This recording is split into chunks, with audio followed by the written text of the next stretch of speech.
Good morning. Thank you for your attention. Thank you for taking a moment to silence your cell phone and put it away. Here to introduce today's DeHart speaker is Sandra Frogner.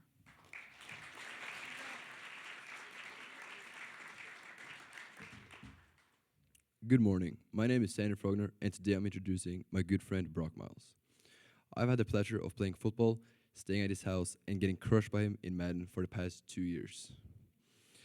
Over those 2 years, I've heard how much Brock cares about college. So who is better to tell you guys about the transfer portal than my good friend and teammate Brock Miles?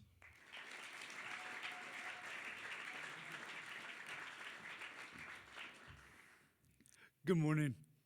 The transfer portal took the college sports world by storm on October 15th, 2018. College athletes were given transparency and power over their college athletic experience. Before the transfer portal, if a college athlete wanted to transfer, it was not easy to do so. Even if the athlete did transfer, they would have to sit out a year. Shortly after the transfer portal was created, name, image, and likeness legislation was passed, which allowed student athletes to receive additional compensation. The college transfer portal and NIL have had a positive impact on both student athletes and college athletic programs. However, regulations are necessary to address the current state of disarray and to restructure the industry to meet changing legislation regarding college athletics. The transfer portal, as described by the Entertainment and Sports Programming Network, ESPN, is a database that lists all the college athletes who want to transfer from one Division I school to another. It is optional in Division II and III. It is defined as a compliance system to create a more efficient transfer process for collegiate student athletes. It is designed to increase efficiency as well as transparency, so student athletes can express their aspirations to college programs who are looking to add on talent. In 2019, around 10,000 of the 180,000 Division I athletes entered the portal, according to ESPN. The transfer portal was created by and is regulated by the National Collegiate Athletic Association, NCAA. The NCAA is an organization that regulates student athletics for roughly 1,100 schools. It was formed in 1906 to create competition and eligibility rules regarding football and other sports. The NCAA plays a key role in establishing rules for implementing a pay-for-play model in college athletics. The NCAA initially established the amateur status rule for college athletes, and they governed athletics across 3 divisions, 1, 2, and 3, with 102 athletic conferences. The NCAA established a voluntary registration process for NIL service providers, agents, financial advisors, etc., to serve as a source for providers interested in working with student athletes. In April 2021, the policy changed so that players did not have to, quote, sit out, unquote, or not participate in their sport for a year after transferring. In April 2024, the NCAA removed the limit on how many times a player could transfer. The portal now operates within specific windows of the year for each sport. NCSAsports.org says, unless athletes are transferring from a junior college, they are required to enter the portal to transfer from one educational institution to another. Student athletes benefit from the transfer portal in several ways. They can pursue better opportunities for competitive play, have more control over the college they play for, and can receive monetary compensation with the approved NIL legislation. The top 3 2023 Heisman Trophy finalists, Jaden Daniels, Michael Penix Jr., and Bo Nix, all benefited from the transfer portal. They all began their collegiate careers at different programs before transferring. The transfer portal helped them because they all went to a team ranked higher, which surrounded them with better players, therefore winning more games and getting more national recognition. Not only does the transfer portal give players greater opportunities for advancement, but it also gives players more control over their options. Once an athlete tells their administrator to put them in the portal, the administrator has 2 business days to do so. The NCAA has also put in place a 30-day transfer window for players if a coach leaves. It is not just the players that can benefit from the transfer portal, coaches also benefit. If coaches do not get a certain position through high school recruiting, they can go to the transfer portal to get help. According to Brad Shepard, Louisville's head coach is bringing in 25 players from the portal. He says he is doing this because they struggled to recruit at the high school level, so this is the only way for them to get quality players. In addition, the transfer portal offers more options for coaches to be able to fill a certain position where they need more help. Reports show that transfer quarterbacks and interior offensive linemen outperform recruits. Data shows that the average transfer quarterback against the average recruited quarterback won an additional game per season. Universities with access to the portal can also get data much quicker, says Greg Johnson. Shortly after the portal was approved in 2018, name, image, and likeness (NIL) legislation was passed in 2021 that complicated the use of the transfer portal in college sports, according to Ralph Russo. NIL allows college athletes to get paid by the university to use their image in advertisements and merchandise. This can benefit the school because NIL restrictions vary from state to state. Now, because of this, some of the most popular athletes are making several $1 million on top of their scholarships. For example, Bryce Young, CJ Stroud, and Caleb Williams made $3.2 million, $2.5 million, and $2.4 million respectively. Some players are even making more money annually than some of their coaches. Some college coaches support this pay model. Saban, the former coach at Alabama, said he is not against the shift of athletes being compensated and having more freedom to switch teams. A benefit for the universities regarding NIL is if a player has a big NIL presence, then fans may want to come see them play, which results in ticket sales, concessions, merchandise, etc. that goes back to the school. Some colleges have done a better job managing the impact of the transfer portal and NIL legislation than others. There are many rules to understand for both players and universities. Alabama, for example, has a new Advantage Center that is just used for NIL activities. Right now, universities, athletic programs, and student athletes are struggling with how to navigate the changes the transfer portal and NIL brings to college athletics. According to surveys, athletes want more education from the NCAA on how to handle NIL. It is interesting to note that Nick Saban, the Alabama football coach previously quoted, retired on January 10, 2024, largely because of the negative impact of NIL and the transfer portal on college sports. Unfortunately, student athletes can be negatively impacted by the establishment of the transfer portal. These include the decline in recruitment at the high school level, the creation of a free agency environment, and the loss of academic support if the player expresses interest in transferring. The current school could stop giving the athlete financial aid the term they entered the portal. If the athlete withdraws from the portal, the school can return them to their roster and give them financial aid again if they so choose, says Greg Johnson. It is up to the individual school to enforce policies regarding the transfer portal. When a student athlete enters the transfer portal, the school becomes aware that they may want to leave.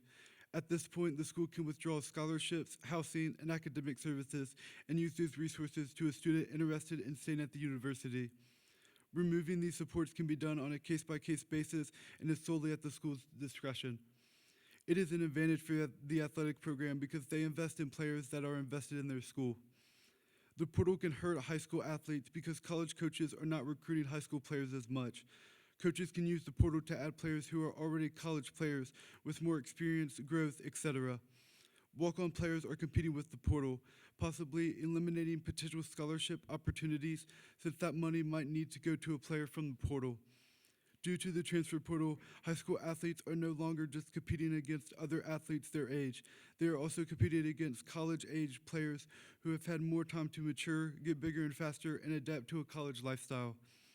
Something new that is becoming increasingly more common is athletes coming to the United States from other countries to compete for scholarship dollars. We even see this at North Cross School. This means that not only high school athletes are competing with players in the transfer portal for a scholarship, but also players not from the United States. The transfer portal in football can help some teams and hurt others, depending on what position an athlete plays. Transferred linebackers underperform recruits. Research also found that teams with fewer transfers average 1.4 more wins per season. Coach Nolan is an author and has trained thousands of high school athletes over the last 48 years. He helps them with the recruiting process. Coach Nolan's book says only 2% of high school athletes get full scholarship offers. Mark Nolan says almost 1/3 of incoming college freshman athletes stop playing their sport for various reasons. Dr. Patrick Riley believes the transfer portal is a negative for coaches because they have less control. He says due to NIL and the transfer portal, college football could split up to a professional and amateur league. He says the transfer portal will speed up the professionalism for college football and possibly basketball. College coaches are struggling to adapt to the new rules. Nick Saban does not think the way college football looks right now is sustainable. Clemson's Dabo Swinney agrees with Saban. Until May 2024, paying a player to attend a specific school was still a violation of NCAA rules. Nick Saban said he would prefer Alabama set a certain amount of money for each of their players. He wants this so the coach would know the specific budget they have on each player. Smaller schools in the group of five are losing their star players because of this. Dabo Swinney is a prime example of a coach who is very strongly against the portal. In college football, every top 25 program had transfers but Clemson, according to Brad Shepard. Swinney believes in building a team the, quote, right way, unquote, which does not include the use of the portal. Sometimes a key factor for players is a certain coach. However, coaches can move from place to place, so that could cause players to jump from team to team. A negative consequence of the transfer portal is that some fans say it is too much like the NFL or NBA. Some believe it has become free agency with players just hopping around on teams. It is also less exciting for fans if they want to watch a player grow up in their team. There were nearly 12,000 students alone in the transfer portal in 2022, according to Michael Babich. Some teams have fallen behind with new innovations like NIL. Only around 10% of D1 schools have an NIL administrator or coordinator that's just focused on NIL. Nearly 70% of athletes want more education about personal branding, managing their social media presence, finding NIL opportunities, contract review, and more. The United States Department of Justice has inserted itself into a multi-action lawsuit challenging the NCAA's transfer rules. 10 states in the District of Columbia are plaintiffs against the NCAA.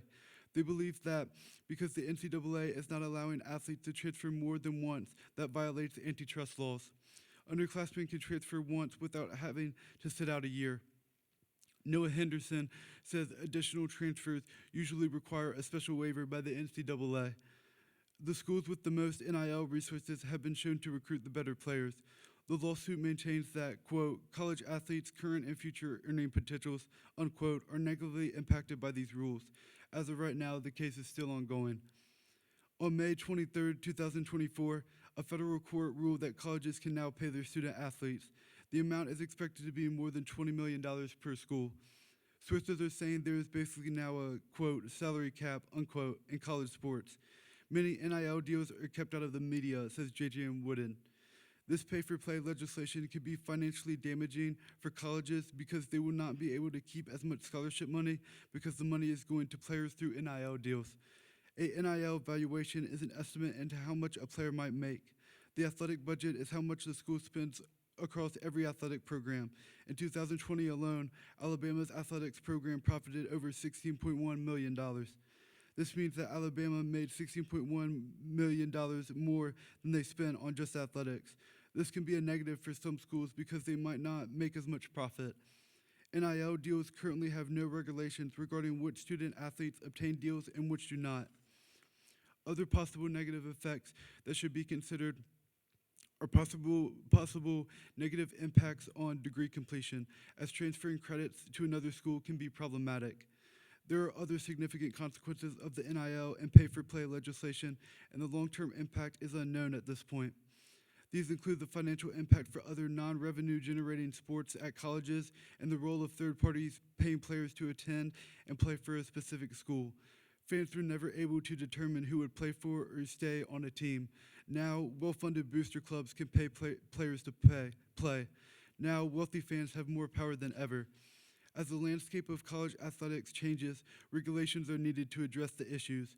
Schools in the NCAA would prefer federal legislation to regulate how athletes are compensated for their NIL, but we do not know how that will come and when. There are concerns regarding the amount of money circulating around college football, which includes donors who have put together money to buy new facilities and pay for the buyout of fired coaches. Transparency regarding college athletic recruitment is needed. A major issue is outside agencies paying players to play at a school.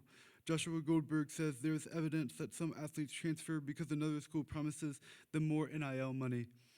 Additionally, more education and support for student athletes is needed. Most schools had no NIL policy in place or any staff trained for what would be happening. This would be people like lawyers, attorneys, agents, etc., teaching athletes how to manage NIL. Transferring could cause players problems with credits and getting a degree. Another suggestion is to make sure other sports are able to do well. This can be done by setting budgets for each sport. Another idea is more standardized legislation across all states about NIL regulations, better tracking for NIL deals, and NIL deals should be publicly disclosed to avoid buying players. This can help to solve potential conflicts in coaches and boosters. I agree with Nick Saban's statement that he would prefer that if student athletes are paid, Alabama should guarantee a set amount for every player, since every player gets the same medical care, academic support, etc. In conclusion, the transformation of the college athletic portal has come with opportunities like players receiving monetary compensation and players having more freedom and control over their careers. It also has challenges like being too similar to professional sports and not the same money and attention going to all sports and college equally. Agreements between athletes and educational institutions need to be clear in order to protect the athletes and the integrity of college sports. The relationship between the portal and NIL agreements are unclear. Contracts may differ from one player to the next, making it more difficult for athletes, coaches, and universities to fulfill the terms of their agreements. My recommendation is a salary cap for each team so every team knows how much they can spend on each player. Players in educational institutions need to define their commitment to each other with clear written contracts.